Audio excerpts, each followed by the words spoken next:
Hey everybody, this is Russ from Retro Game Core. Today we're going to do a first impressions video of the upcoming Anbernic RG405V.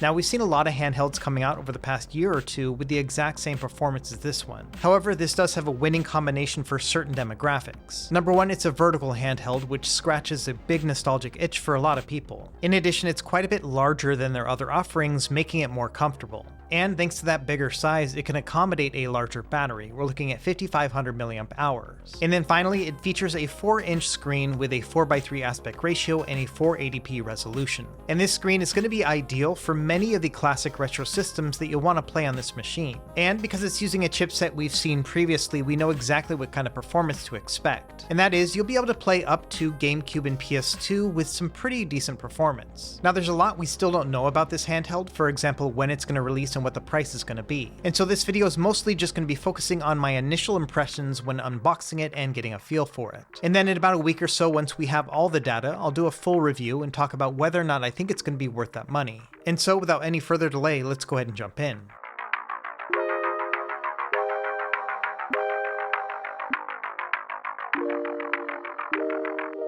Okay, let's get started with the unboxing, and full disclosure here, Anbernic did send this out free for review, but I'm not getting paid in any way. All opinions are my own, and they're not seeing this ahead of time. Inside the box, you'll get a USB-C charging cable, as well as a screen protector, and there's also a standard instruction manual. Now, as you've probably already noticed, this is a big handheld. In fact, it's even hard to get out of its shell. But let's go ahead and take a look at the device itself. Now there will be 3 different colors available for this. This is the wood grain version right here, but there's also going to be a gray and transparent purple model too. And they've definitely made quite a few new design choices with this handheld, which we'll dive into in this video. One of the first things I noticed right off the bat is the texture of the plastic is pretty nice. They had previously made a wood grain handheld, and that one was a little bit slick feeling, but this one is the opposite. It has a matte and grippy texture to it, and just feels kind of smooth in the hands. This is definitely made out of plastic, but it has almost a wood type of texture to it. Let's check out the controls starting with the D-pad. And this is very similar to other Anbernic D-pads that I've tested previously. It has a rubber membrane connection and it's very bouncy and responsive. And I would say it has just a little bit of a stiff quality to it as well. When it comes to actually playing games, we'll start here with a precision type platformer like Celeste. And this feels great. When I want to move in a cardinal direction, it goes exactly there, but also when I want to do a diagonal, I have no problem as well. Next, we're going to do the contra test. This is where I press down in this game and then try to rock the D-pad left and right. And in general, I want the character to not move very much. And as you can see right here, there is a little bit of movement, but not a lot. So I would definitely enjoy playing platformers on a D-pad like this. Another thing I like to test are fighting games. We're going to start with Capcom style ones where you kind of roll that D-pad. And when it comes to throwing fireballs, I have no problem right here, so this is definitely Hadoukenable. However, when it comes to doing the more involved Dragon Punch, I actually had a hard time pulling that off. Now with all D-pads, it might take a while to break in, and I have to also acclimate to the new feel of the device. But at this time, I would not say that this controller is very Shoryukenable. Finally, when it comes to other fighting games, like Virtua Fighter or Tekken, where you're doing a lot of double taps, this actually works pretty well. So I would say in all respects, other than trying to throw dragon punches, the D-pad works pretty well.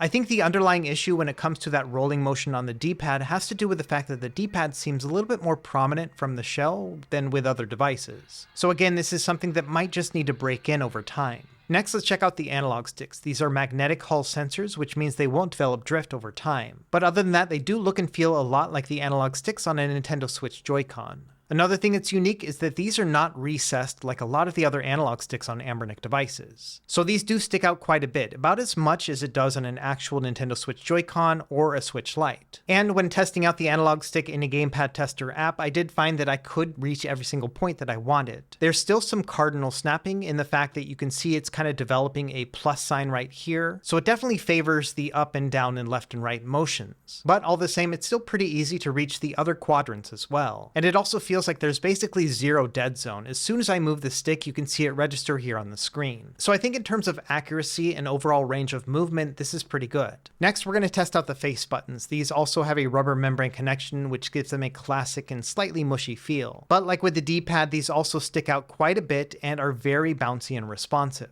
Again, this is probably something that will loosen up over time. Either way, I have no complaints about the buttons themselves. They're nice and springy, but not too hard to press down on. And they have a glossy texture which you may or may not like. I would say my only complaint about these face buttons is that because this device is so large, we have plenty of room for bigger buttons. But instead, they just went with the standard size that you can find in their other devices. And don't get me wrong, I don't think that they're bad buttons by any means, but I think they could have gone bigger. Let's keep going with the buttons. In the center here, we have our function button. If we tap on it, it acts like a back button, and if we hold onto it for a couple seconds, it'll work like home. The select and start buttons are hard plastic, but they do have a soft rubber feel, very similar to the face buttons. And while we're here, let's take a look at the bottom. We have our dual stereo speakers and then a 3.5mm headphone jack. On the right side, we have our volume up and down, and then our power and sleep button. And these are also clicky, but fairly quiet. On the left side, we have a button that'll bring up the Anbernic front end menu. And then below that, we have a micro SD card slot for expanded storage. Up top, we have ventilation for our cooling fan, and then also a power indicator and our USB-C charging port. Unfortunately, this device is not capable of video out. Moving to the back, we have our shoulders and triggers. Now, these are in a sloped angle, as you can see. These buttons are also clicky, but have a very light touch to them, and they're relatively quiet.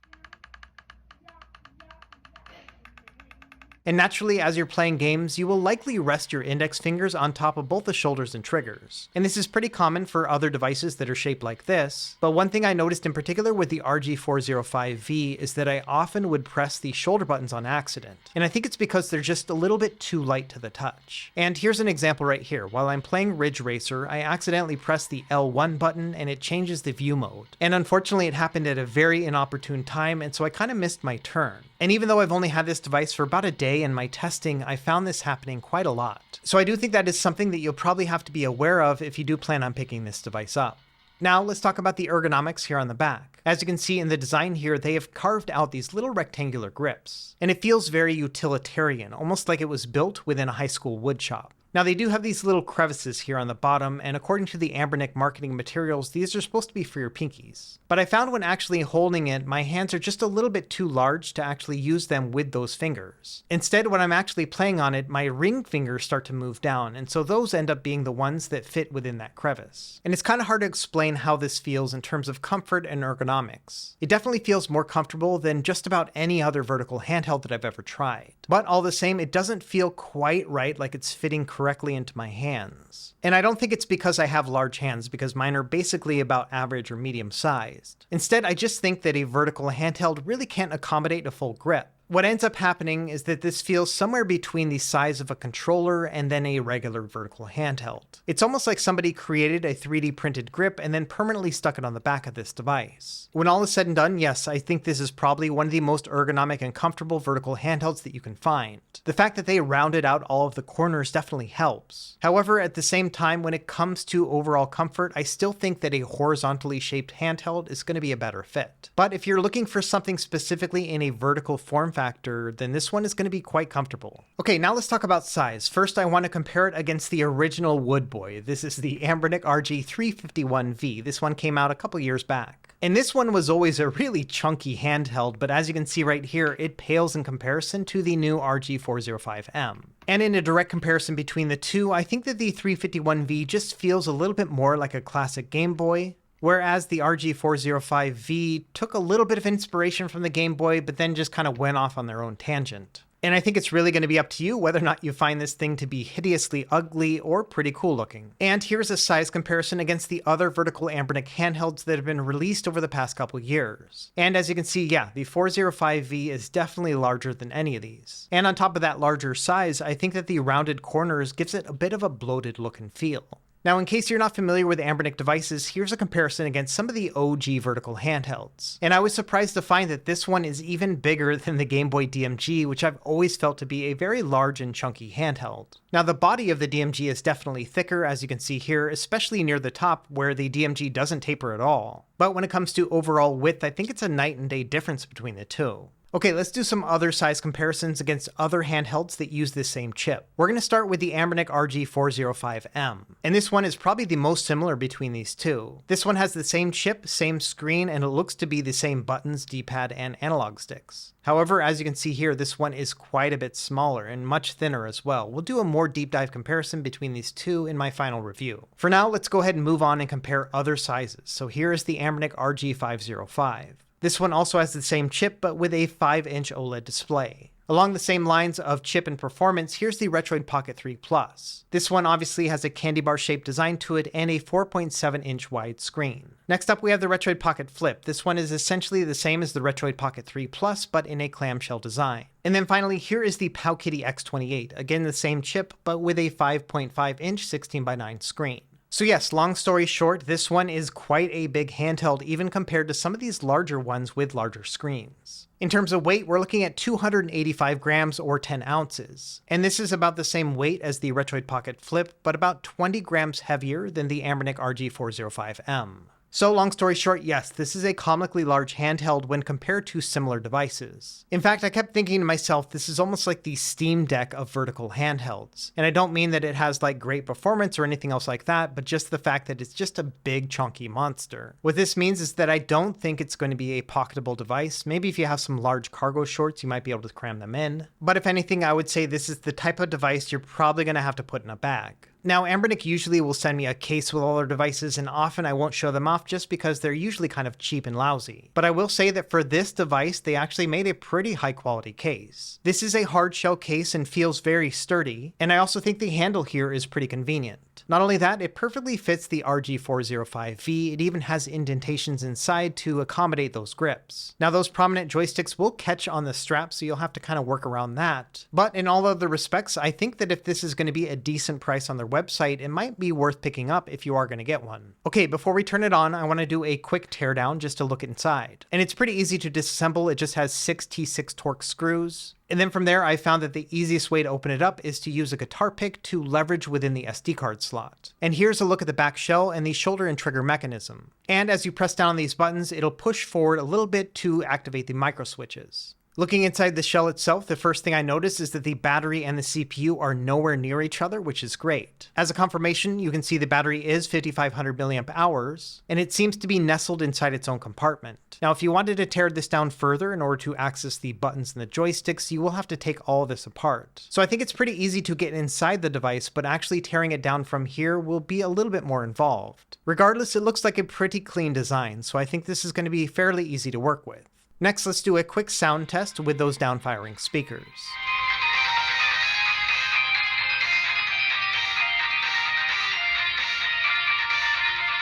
And I think these sound pretty good. They have a lot of clarity to them, but they do lack a rich bass. Now personally, I prefer to have front-firing speakers, but I think these do a pretty decent job. Okay, now let's talk about the software experience of the Anbernic RG405V. To start, this is an Android-based device, and it's running Android 12. And the pre-installed Android image here is very similar to other Anbernic devices. Now, the image does come with a bunch of pre-installed apps, and unfortunately, some of these are actually paid apps, so that's kind of shady. However, the silver lining here is they did include Google Play services and the Play Store. That means if you like, you can uninstall all of these apps and then download fresh, clean ones directly from Google. And they also have their over-the-air update app installed too, so if you want to upgrade this later on and if they have an update available, you can use this. Now pulling from the top, we can see a few quick menu options. And the first one that caught my eye is the fan mode. And we have 3 different modes. We have an auto mode, then a cool mode, and then strong. Let me give you a quick listen to how loud this fan can get as I cycle through those options.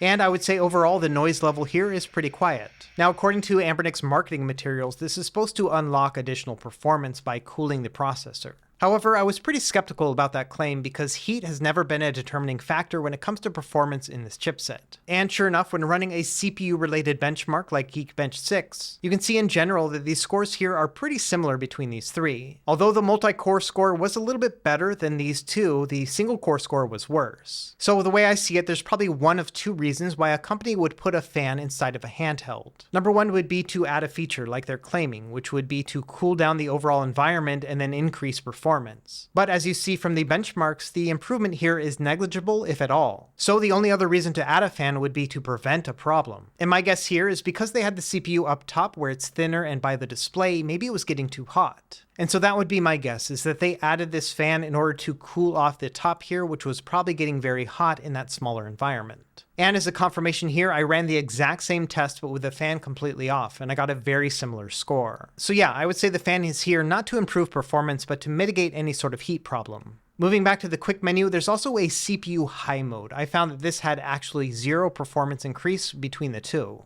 And to the left of that, we have our key mapping software. And this is similar to other key mappers that we've seen in other devices. You basically assign these buttons to wherever you'd like on the screen. And this will be handy for Android-based games that do not have controller support. Now, Anbernic has their own app, which works as an Android front end. And the idea here is if you buy one of their SD cards that are preloaded from their website at the same time that you buy the device, you'll be able to sync this with this front end and have all your games readily available from day one. And they did send me one of those preloaded cards with this review unit, and so in my final review, I'll test it out there. And finally, one other thing worth mentioning within the software is that it is over-sharpened here on the screen. This is the same issue that we saw with the stock firmware on the RG405M and the RG505. And you can see here with my macro lens, it results in a banding around the screen, which is just a little bit unpleasant and weird looking to the eye. Now, thankfully, there's a community firmware called Gamma OS, which will fix this screen sharpening and a bunch of other issues with the software. And this is what the text will look like in my RG405M running Gamma OS. And I also spoke to the developer, and he is getting a review unit for this device, so we're hoping to see Gamma OS here in the near future. Anyway, let's go ahead and jump into the emulation testing so you can get an idea of what kind of performance you can expect. And I'm going to breeze through the 16-bit systems, things like Super Nintendo and Sega Genesis, because all of these systems will play just fine. And I love having a 4-inch display like this at a 4:3 aspect ratio. Previous devices had a 3.5-inch screen, and even though it's only a half-inch difference, it really does mean a lot when playing some of these games. Moving on from there, systems like PlayStation 1 and Sega Saturn are going to play absolutely fine as well, although for Sega Saturn, you're probably not going to be able to upscale with this chipset, so you'll have to play everything at a native resolution. But thankfully, because this is a 480p display, native resolution is going to look just fine. Now, a lot of people have mentioned that they are really looking forward to playing Nintendo 64 on this device. I don't know if it's because of the vertical orientation or maybe these big chunky grips, but it seems like a better fit. And from a performance standpoint, Nintendo 64 is going to play just fine, so any game you can think of is going to run at full speed. And from an ergonomic standpoint, I found it to be pretty comfortable as well. For example, Cruisin' USA requires me to press on the L2 button while also using the left analog stick. And in a lot of other handhelds, especially those from Anbernic, this can be a very uncomfortable position. But thankfully, because these analog sticks are so prominent, and then also we have that angled design of those triggers, this is actually a pretty comfortable experience. I wouldn't say it's 100% like the best thing I've ever used, but I would definitely say this is not bad overall.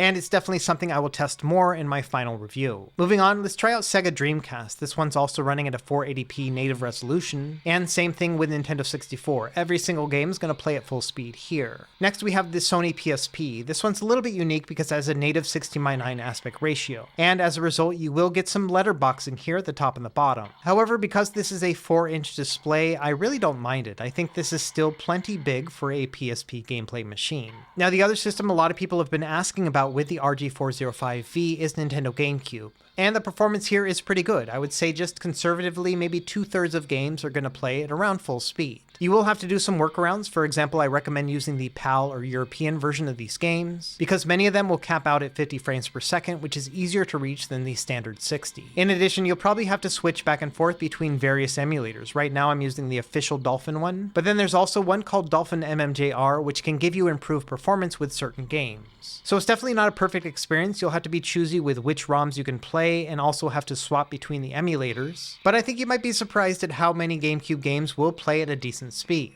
It's a similar story with PlayStation 2, although I would say that fewer games will run at full speed, maybe about half of them altogether. And some of them, like Kingdom Hearts, will run just fine out of the box, no tweaking necessary. The more intensive games like Grand Theft Auto games or God of War, these will require some tweaks. For example, in order to get a semblance of full speed, I had to go into the settings and turn on max underclock. But once I had done that, it was a relatively enjoyable experience. So if anything, I would say not to expect every PS2 and GameCube game to play, but it might be a nice bonus when some do. And there's a couple other emulated systems I would also consider to be bonuses. For example, Nintendo 3DS will work with most 2D games, but when you start to play 3D based games, like Super Mario 3D Land, it definitely will start to bog down. So you're definitely going to have to be choosy about what 3DS games you want to play. And it's a similar story with Nintendo Switch emulation, but maybe exacerbated even more. With this chipset, I would only expect maybe a handful of games to play altogether, and it's going to be the most lightweight ones that you can find. So for Switch and 3DS emulation in particular, I would not bet on most games playing, but it will be pretty cool when a couple do. And I also did a little bit of Android game testing, so many games will work with the controller out of the box, but I also found that there were many that do support controllers that still would not work.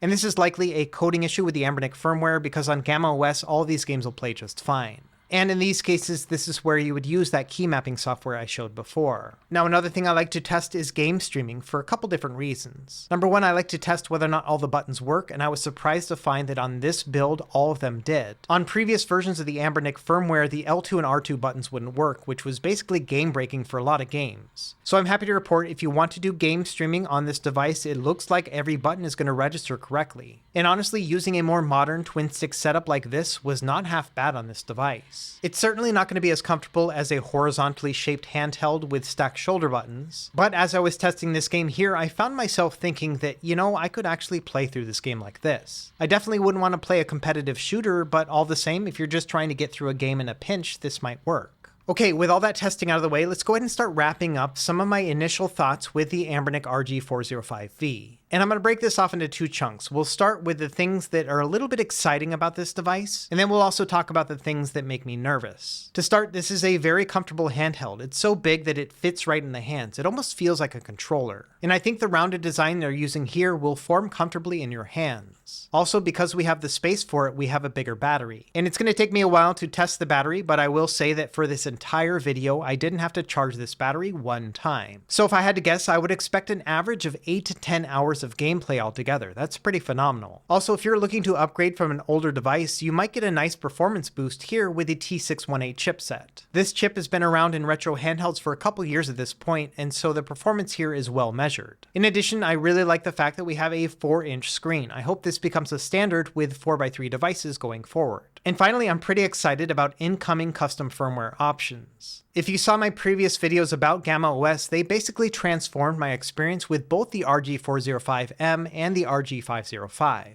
So if we do see a Gamma OS release for this device, I think it'll improve things even more. Now, like I mentioned, there are a couple things that make me nervous about the RG405V, so let's go over those. To start, this is a very chunky handheld. Not only is it quite large, but it's also rounded, which makes it just feel a little bit bloated and overstuffed. And I've seen two schools of thoughts about the overall look. Some people think this is completely ugly, where other people think it's a nice throwback to like the 90s designs. And I'll let you make your own judgments in that regard. And like I mentioned earlier, I think the buttons here are just fine, but they do feel a little bit small on a device so big. And I also wasn't a fan of the fact that I accidentally would press the shoulder buttons from time to time. Hopefully this is something I'll get acclimated to over the next couple weeks. Now, even though I did say the performance here is pretty great, it is the same old gameplay that we've seen with other T618 devices. So if you already own another device with that same chipset, it may not be worth the upgrade for you. In addition, I did find quite a few shortcomings with the stock firmware experience. And finally, the other thing we don't know about this device is its price point. If I had to guess, it's going to be somewhere between $150 and $200. And depending on where they price it, this may not be a great value for you and your budget. So long story short, there are quite a few unknowns with the RG405V, and it's going to take me about a week of testing to wrap my head around the overall experience before I can make a final judgment. But as it stands, I think there's still a lot to like about the RG405V. In particular, if you prefer to have vertical handhelds but you want something that's more comfortable at the expense of portability, this might be a great fit.